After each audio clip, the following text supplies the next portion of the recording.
ఎన్టీఆర్ జిల్లా కంచికచెర్లలో వైసీపీ నాయకుడి వేధింపులు తట్టుకోలేక అంగిరేకుల రాంబాబు ఆత్మహత్యాయత్నం చేశారు. వైసీపీ జెడ్పీటీసీ భర్త వేల్పుల రమేష్ వేధింపులు తట్టుకోలేక పురుగుల మందు తాగినట్లు రాంబాబు సెల్ఫీ వీడియో విడుదల చేశారు.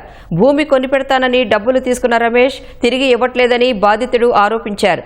రాంబాబును మెరుగైన వైద్యం కోసం విజయవాడలోని ఆసుపత్రికి తరలించారు.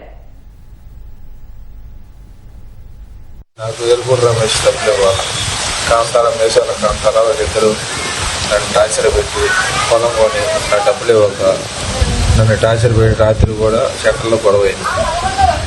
నీ శాతమే కాదు దిక్కుంది కూడా చెప్పుకుంటున్నాను. కేసు అయినా ఎస్ఐ గారు పట్టించుకోవట్లేదు, ఎవరు పట్టించుకుంటున్నారు. మండలం నాయకులు చెప్పినా కూడా ఎస్ఐ గారు పోలీస్ డిపార్ట్మెంట్ అసలు వెళ్తున్నా కేసు కట్టి వదిలేశారు.